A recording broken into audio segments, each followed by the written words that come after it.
So I'll just talk about a little bit of the history. So after I finished medical school at the University of Nebraska, and if everybody can't hear me, raise your hand. I have an audiologist in the audience. I'll try and speak up. So I did my residency in Cedar Rapids, Iowa. And I took a temporary position after I finished in the emergency room and worked as an emergency room physician there while we awaited the birth of our first son, Luke. That gave me a chance to see a different side of medicine.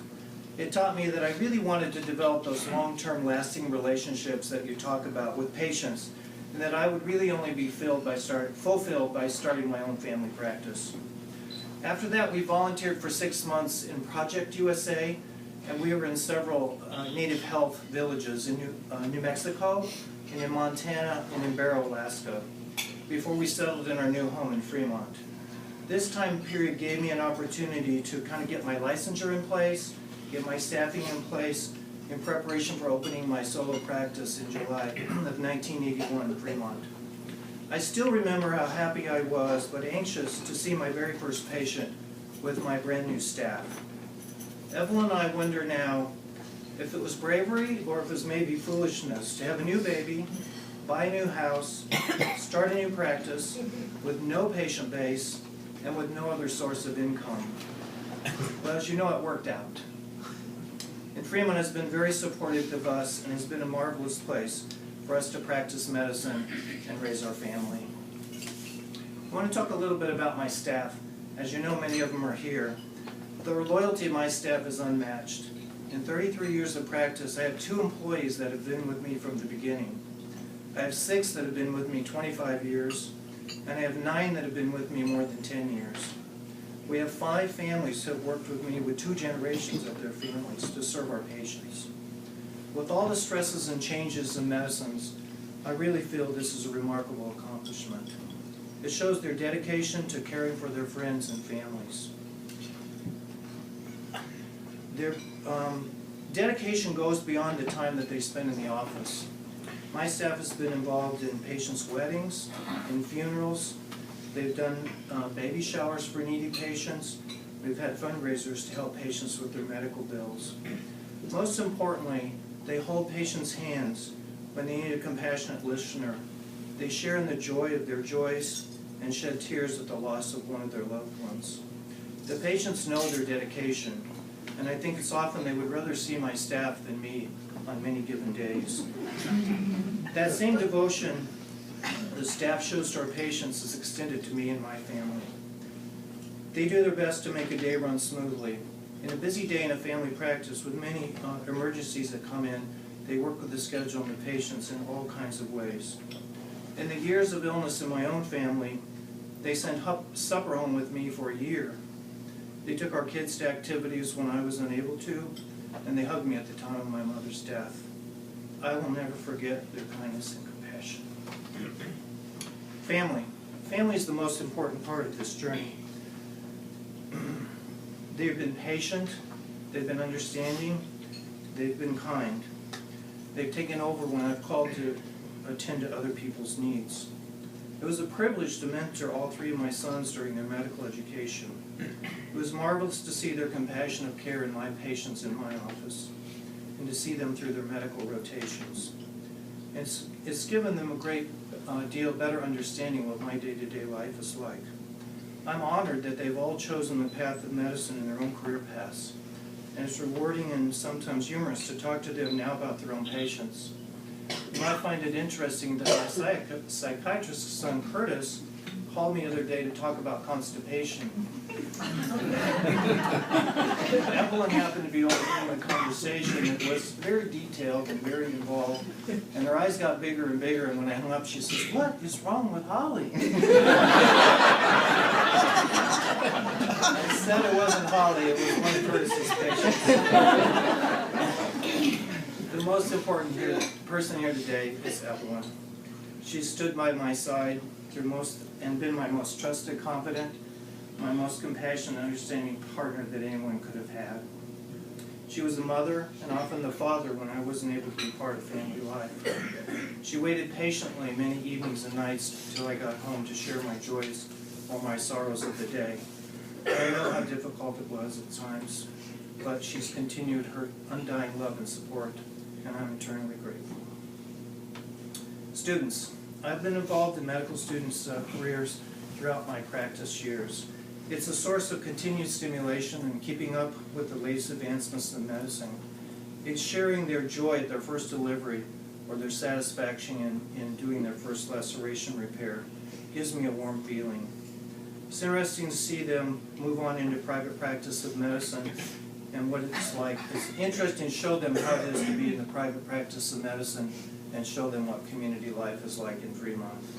I love following their medical education careers and their advancements, and many of them have become specialty consultants to our practice and to our patients.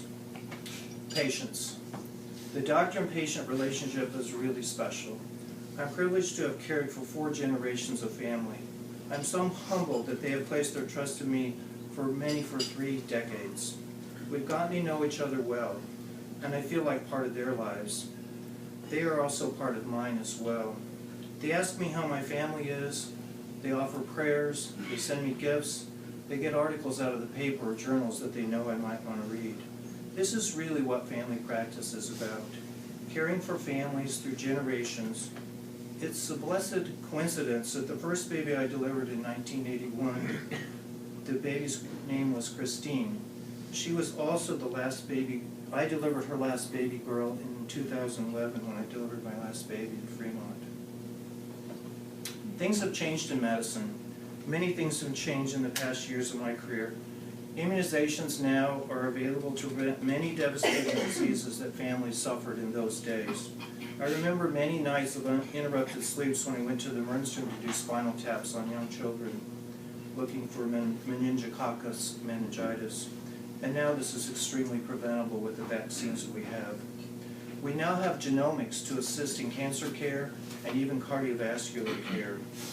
We used to have to get a hard copy of the medical journals and wait sometimes days or weeks for an article to come or a book to come that we needed to do research on. Now I can look up Medscape on my phone or up to date, literally while the patient's in the room or in the office. Computerized medical records have been replacing now the cumbersome medical charts and will allow patients to have access to their medical records anywhere they are in the world. Patients are more involved and knowledgeable about their treatment options. They are now full partners in healthcare, which is better for them and better for us as healthcare providers. Patients know their bodies better than we do and bring this knowledge to the partnership that makes for better health. We need to embrace these changes in med technology and in patient partnerships. Service work. I've enjoyed many opportunities in ways other than the office medicine to practice. Service trips to third world countries and memberships in nonprofit boards, church organizations, medical staff offices, and even our own Patient Safety Foundation Honor Reform has promoted my own personal growth. We have met so many wonderful and committed people on these journeys and endeavors. Their dedication continues to inspire me. Our own experience with medical air and the work with Honor Reform has certainly made me a better doctor because I understand the doctor and patient relationship more deeply.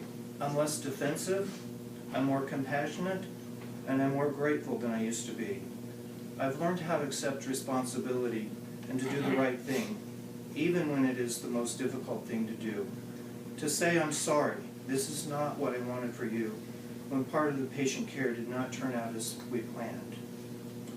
Honor Reform, as you know, is a national organization. We stay very active here in Nebraska. If I had one wish for our state, it would be the adoption of a bill to emphasize safe injection practices. We've seen so many lives here in Nebraska and throughout the country altered or ended because of lack of adherence to basic injection safety. Honor Reform is willing to roll up our sleeves, work with Nebraska legislatures, and put an injection safety bill in place. And we believe this legislation is long overdue. Now I want to speak to you just a little bit as your friend Tom. You've all been such strong and great support to me, and you all share in this honor. To our parents, thank you for being such role models, hard work, and dedicated service.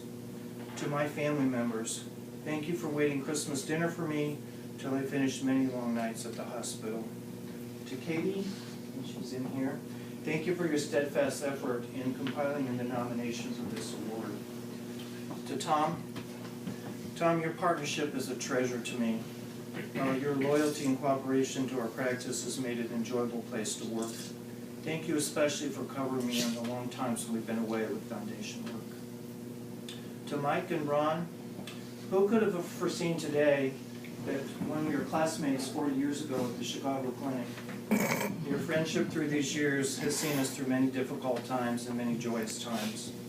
Mike even drove out for Omaha when I had a bad finger injury to sit by my side and help me to make the right medical decisions. Dad and Pat, thank you so much for your guidance in our personal finances. It makes retirement a much less scary option. To Ron, I've heard you tell me many times to slow down over the last 30 years. One of these days I'm going to follow through. To Gerald, we've had so many times of laughter together.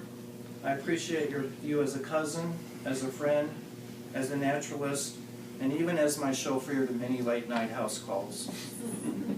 Diane and Mark, thank you much for being such great friends. We've raised our children together, and now we compare notes about our grandchildren. We're looking forward to growing old together. Father Chuck, you've mentored me in ways of dealing with patients in times of tragedy. We sat many long nights in the emergency room and shared tragedy and at the bedside with patients. You've baptized our children, you renewed our wedding vows, and you continue to be a faithful friend. And to Steve, thank you for your leadership with honor reform. How gratifying it is to see our small grassroots organization being now meaningful change for the country and patient safety. For this, to all of you, I am grateful from the bottom of my heart. Our work is not done, and I'm eager to see what the next 33 years bring together.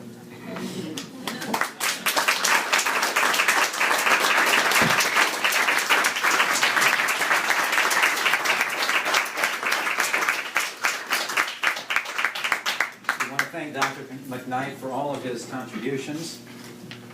As most of you know, as hopefully you all know, family medicine has a bright future.